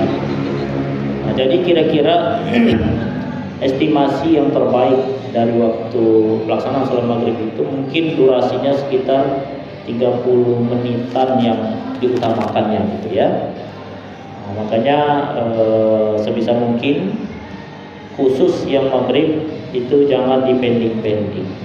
Baik, sampai sini masih nyambung Bapak Ibu? Alhamdulillah. Kemudian Bapak Ibu yang keempat adalah isya. Wal isya'u wa awwalu waqtiha idza ghaba asy-syafaq al-ahmar wa akhiruhu fi ikhtiyari ila thuluthil laili wa fil jawazi ila tulu'il fajri ats-tsani. Waktu awalnya dari sholat isya ini adalah ketika mega merah di ufuk barat telah hilang. Nah, jadi kalau kita lihat sunset mungkin ya, kalau kita lihat matahari tenggelam di Pantai Panjang misalkan itu kan nggak langsung hitam hari ini, nggak langsung hitam langit itu, tapi berubah, ada transisi warna di sana. Ada yang mungkin kuning dulu, kemudian ada jingga, ada merah. Nah, ya. Ketika warna tersebut sudah dominan hilang, ya, artinya waktu maghrib sudah selesai, sampailah dia gelap, tak ada warna selain hitam lah, kira-kira seperti itu, ya. Maka di saat itulah waktu Isya sudah mulai bisa dilaksanakan atau sudah masuk. Waktu akhirnya terbagi menjadi dua. Yang pertama, waktu ikhtiar adalah sampai sepertiga malam pertama. Ini waktu pilihan yang terbaik, ya. Sedangkan waktu jawaz adalah sampai terbit fajar yang kedua atau fajar sodik. Jadi Bapak Ibu, yang diutamakan, ya, salat Isya ini sebenarnya bukan langsung misalkan azan jam 8 langsung salat Isya. Tidak. Tapi yang lebih utama pelaksanaannya itu di tengah malam. Cuman Rasulullah SAW tak ingin kita kesulitan, ya. Kadang-kadang tengah malam meleset waktu. Jadi dipersilakan di awal pun tak masalah, ya. Cuman kalau masalah utama atau tidak utama, dia itu di malam hari, agak-agak ya tengah malam lah gitu, ya. Cuman bukan pula masuk subuh, fajar, tidak, ya. Makanya silakan Bapak Ibu kalau mau menunaikan salat Isya itu tidur dulu, tak masalah. Disambung dengan qiyamul lail, tak masalah. Yang penting jangan kebablasan. Itu untuk waktu Isya. Sampai kapan? Sampai terbit fajar yang kedua atau fajar sodik, kayak horizon gitu Bapak Ibu, ya. Horizon bukan horizon, tapi kalau kita lihat ke langit di menjelang fajar itu kan nampak kayak ada garis putih di langit itu, ya. Nampak kayak ada garis, tapi dia tidak hilang. Tetapi dia justru semakin terang, semakin jelas. Nah, ketika sudah mulai ada tanda itu, sudah mulai masuk fase sholat yang berikutnya, yakni sholat fajar atau sholat subuh, gitu, ya. Baik, sampai di sini masih nyambung Bapak Ibu?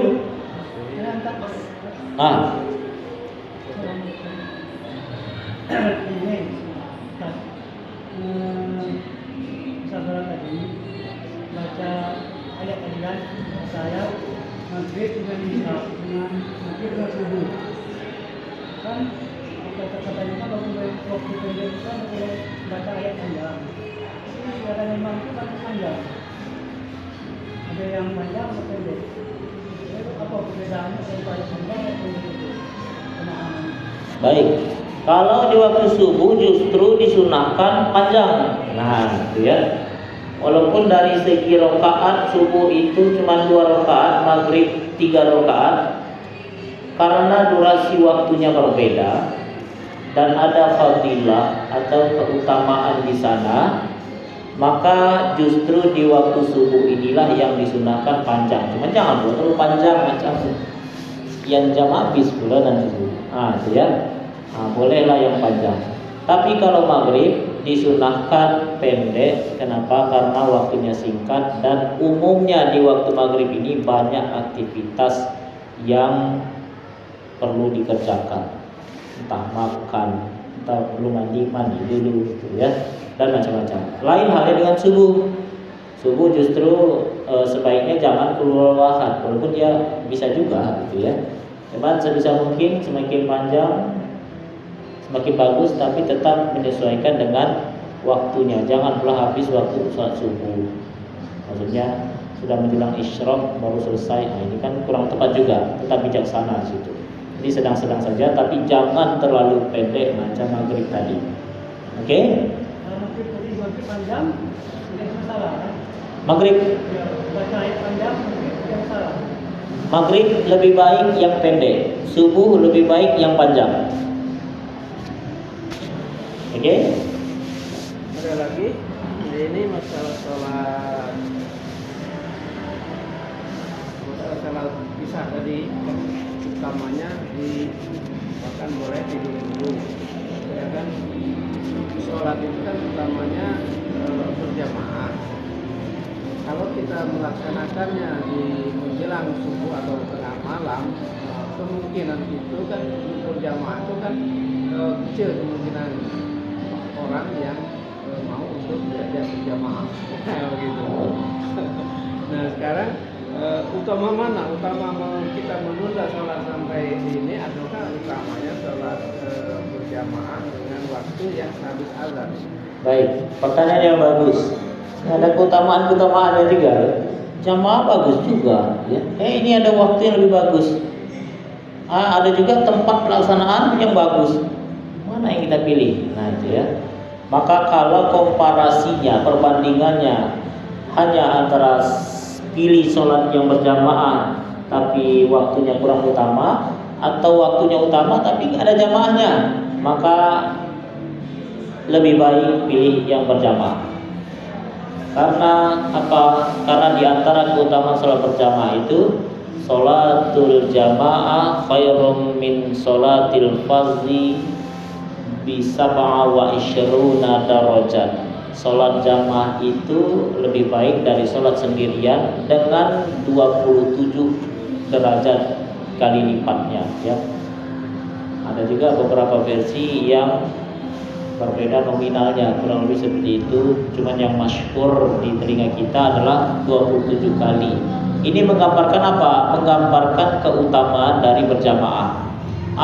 Lebih utama lagi apa? Lebih utama lagi kalau memang ada jamaah di waktu yang utama tadi. Nah, jadi ini tergantung kesepakatan. Kadang orang banyak yang sulit. Jangankan di waktu itu, waktu awal aja kadang agak meleset, ya. Iya, kadang-kadang agak berat gitu ya. Jadi kita tentatif saja, menyesuaikan saja.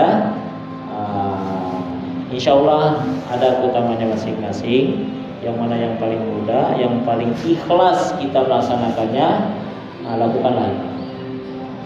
Oke, ada lagi kira-kira? Satu menit lalu kan kita pada menggunakan subuh juga dengan sholat istiadah itu. Ya, itu lebih bagus lagi. Ada dalilnya juga. Rasulullah SAW membiasakan untuk atau melaksanakan sholat khusus subuh, yakni dengan menggunakan ayat-ayat sajadah. Itu memang ada dalilnya. Bagus kalau memang dirutinkan, maksudnya dipraktekkan, karena banyak masjid yang sudah mulai meninggalkan, sehingga ketika dipraktekkan lupa orang ini salah atau apa, padahal dia ada yang nggak terbiasa gitu ya. Dan ayat-ayat sejadah ini nggak semua di Al-Quran itu ada gitu ya, hanya beberapa ayat saja. Jadi itu pembiasaan yang bagus ya. Tapi ini harus kesepakatan dulu gitu ya. Apalagi kalau makmumnya baru atau imamnya baru, makmum sudah biasa di hari Jumat itu pakai subuhnya pakai ayat sejadah, imamnya tak terbiasa, langsung aja. Makmum yang sudah terbiasa ragu nanti. Ya. Jadi sebaiknya, ya, idealnya sebelum melaksanakan sholat ada komunikasi terlebih dahulu, atau mungkin undang ustaz dari luar, request nggak masalah, asal ustaznya tahu gitu ya. Kadang ada juga nggak semua juga gitu ya. Jadi ustaz hari ini kita atau ustaznya menyampaikan kita akan memakai ayat sejadah ya, tolong nanti jangan ruku, itu ya. Disuruh takbir ya ruku, langsung sujud gitu ya. Jadi perlu training atau briefing terlebih dahulu, bagus gitu ya. Tidak pun tak masalah, cuma lebih bagus, lebih bagus ya. Sunnahnya memang di hari Jumat itu. Baik, ada lagi ya? Ada lagi ini kebiasaan di, bahkan kebiasaan di pesantren, kemudian juga kebiasaan di dusun-dusun pedalaman itu sholat maghrib setelah azan, kemudian sambil menunggu jamaah ada namanya puji-pujian, kalau istilah di Jawa itu, terutama di daerah Jawa, kemudian sampai lama sekali sehingga memakan waktu. Nah, kemudian pada saat melaksanakan sholat, otomatis karena waktunya sudah banyak terpakai, itu yang pasti melangkah ke acara sholat isya. Nah, itu sholat yang melangkah waktu. Misalnya kalau batasan waktu umpama sholat maghrib berakhir di jam 6.30 misalnya. Nah, dia sampai melebihi waktu sampai ke 6 lewat 35 misalnya. Nah, yang sholat seperti itu apakah bagaimana itu? Baik, tentu ini inna sholata kanat alaikum kitaban mauquta. Sesungguhnya sholat itu sudah diatur sesuai dengan waktunya masing-masing. Kalau melewati itu tanpa uzur, maka dilarang, berdosa, ya. Ada juga yang membolehkan dengan syarat itu dalam hal pendidikan atau hal-hal sifatnya darurat, sakit perut, nggak bisa tahan, akhirnya lama di kamar mandi, terlewat, meleset, nggak sesuai dengan waktu awal. Nah, itu masih diperbolehkan kalau bisa ditunaikan di waktu tersebut, bukan lewat. Tapi kalau darurat sekali lewat, boleh juga kayak dokter spesialis yang lagi membedah, tak mungkin dia izin dulu, mau sholat dulu, guyur kawan nanti. Nah, biasanya sholat itu kan operasi itu 6 jam, nggak keluar-keluar gitu ya. Nah, itu diperbolehkan. Tapi kalau seandainya tak ada sifatnya darurat, apalagi mohon maaf ini zikir, ya. Zikir itu kan sifatnya sunnah. Sedangkan sholat maghrib wajib, maka diutamakan yang wajib. Yang boleh menunda sedikit apa kayak pendidikan di kelas, boleh agak ditunda, ya, selagi waktunya masih ada. Karena kalau diberhentikan dulu mengajarnya karena waktu sudah mepet, ya, kalau disuruh sholat dulu balik lagi itu akan menyulitkan, maka silakan dilanjutkan dengan syarat waktu masih ada. Nah, itu tidak masalah juga. Cuma kalau bisa di awal tentu lebih bagus. Nah, masalah dia sudah melewati itu tentu perlu dievaluasi lagi. Nah, sholat yang seperti itu secara hukum itu sah atau tidak kalau melewati waktu? Mungkin kalau subuh barangkali kalau keadaan uzur mungkin bisa dimaklumi. Jadi yang sholat maghrib karena waktunya sedikit tadi. Baik.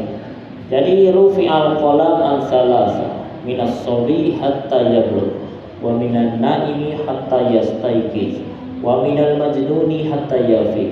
Pena itu diangkat dari 3 perkara, dari bayi hingga dia akil balik, dari tidur hingga terbangun, dan dari gila sampai dia waras. Nah, kalau di luar itu artinya apa? Ada unsur kesengajaan dan dia berdosa. Kira-kira seperti itu.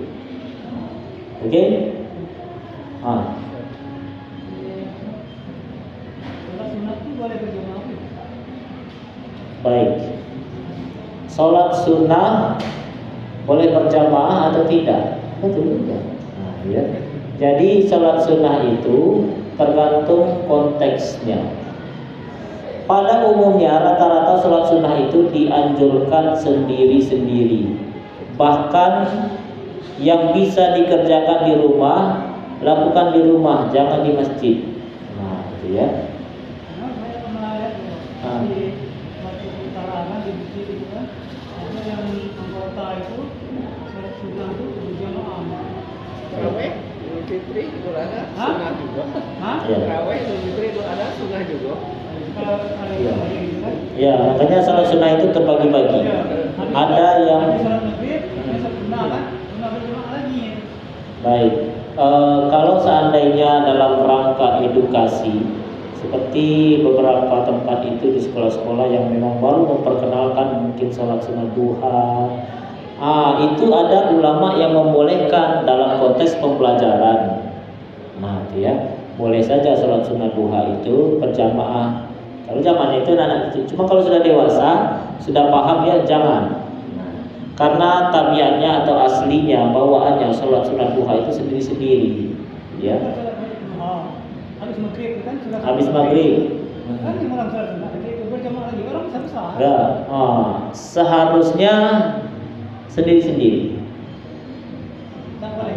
Kalau jamaah mungkin tak. Hah? Kalau mungkin Kalau jamak mungkin iya. Mungkin sholat Rutin atau hanya sesekali? Kalau itu kan Kalau singgah aja. kita sudah di situ kan. Kalau singgah ada potensi. Kalau begitu kan serentak. Ya. Kan sholat sunat bagi orang bukan. Ini sholat sunat juga tapi berjamaah lagi. Bisa jadi itu jamak dengan yang bisa jamak takdim. Dia mungkin rombongan satu mobil, tujuannya ke Padang misalkan. Padang masih jauh sih kan mana? Akhirnya dia sholat dulu di masjid ini. Udah kali kok, udah sepakatan. Nanti kita jamak ya. Oke. Nah, ikutlah dia jamak di belakang. Itu tak masalah. Bukan sholat sunnah, ya. Lo kenapa kok cuma 2 rakaat? Berarti dia pakai jamak takdim qasar. Karena isya boleh diringkas menjadi setengah 2 rakaat. Dengan cara apa? Dia memang masa proses perjalanan. Dilais, dia dari Lobai, berarti dalam perjalanan ke Padang. Tapi kalau sudah sampai di Padang tak boleh lagi di qasar, tetap harus 4 rakaat isyanya. Oke, Pak? Baik. Raska? Apa? Oke, baik. Rasanya kita cukupkan dulu Bapak Ibu ya.